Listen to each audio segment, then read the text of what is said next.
Yeah, Gormai Carly. Well, I welcome the opportunity to discuss this particular piece of legislation here today on second stage. I suppose the whole social welfare budget has major anomalies, particularly in relation to people who are self-employed, and I know that the legislation is proposing changes which will not address any of the difficulties being faced by people in self-employment. This country, over the last 10 years, has seen an exodus of people who would have been formerly employed in manufacturing jobs and in the construction sector in particular. And many of those people were self-employed. And as a result of the social welfare rules that govern the whole area of PRSI contributions and the class of contribution that's paid by self-employed persons, they find themselves not being able to draw down a social welfare payment, and that is simply wrong. That is simply wrong, and this bill does nothing to address that particular query. That's an issue that is faced by small fishermen, whether they own the vessel, or even men that are small fishing vessels with a crew. The actual crew members, for revenue reasons, are defined as being self-employed. So therefore, even though they can be sacked, and this is just giving an example, Minister, even though those persons can be sacked, obviously by the owner of the vessel or the skipper, they are deemed for social welfare purposes and for revenue purposes as being self-employed.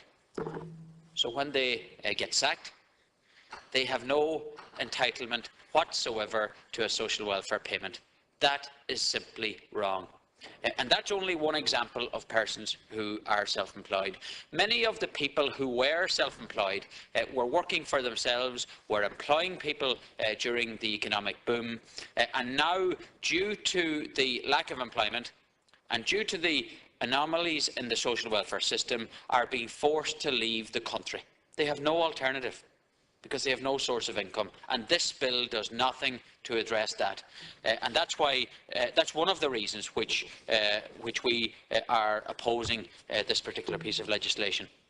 The whole social welfare system, and when you're here this evening, Minister, is something which I will bring to your attention. I suppose as politicians, we're going from a culture where a substantial part of our work was in dealing with helping people to obtain government assistance by way of grant aid or whatever else, and that was fine, that's part of our role. But I now am finding an increasing element or hours of my work in dealing with social welfare queries. Why? The reason is quite simple. The application process is becoming unacceptably burdensome on individuals who are making applications.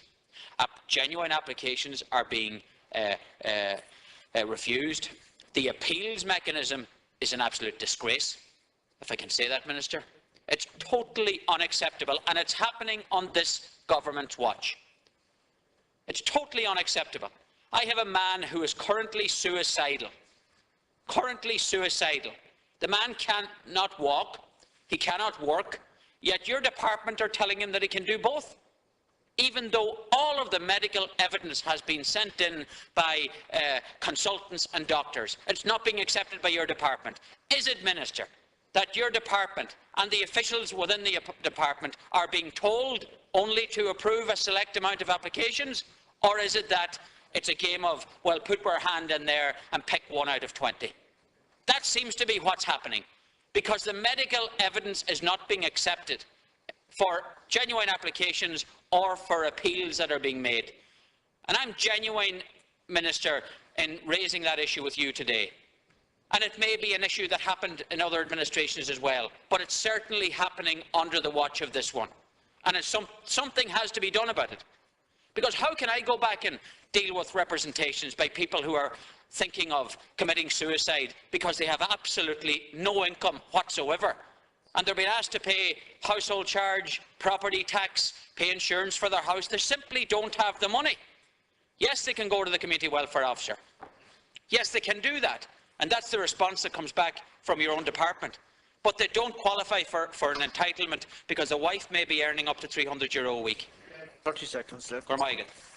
But yet the household, the bills in the household, in this particular case, son going through college, daughter going through college, fees associated with that, the income does not meet the demand. Something has to be done, Minister. I know that you have to battle in government with other ministers and at cabinet level, and sometimes I pity you. But pity doesn't solve the problem. Something has to be done, Minister, and if it's not done quickly, that man and others will do something drastic that none of us should have to comprehend as public representatives. And Minister, I'm pleading with you. This bill doesn't touch on that at all. We need to have a situation where an application is dealt with within a minimum period of time, an appeal is dealt with within a minimum period of time, and that all the medical evidence is taken into consideration for social welfare payments. That should be done. That should be happening. It's not happening, and it needs to be dealt with. I know it's not directly related to the piece of legislation, but it is related to your brief, Minister. I greatly appreciate the Chairman's latitude in raising the issue.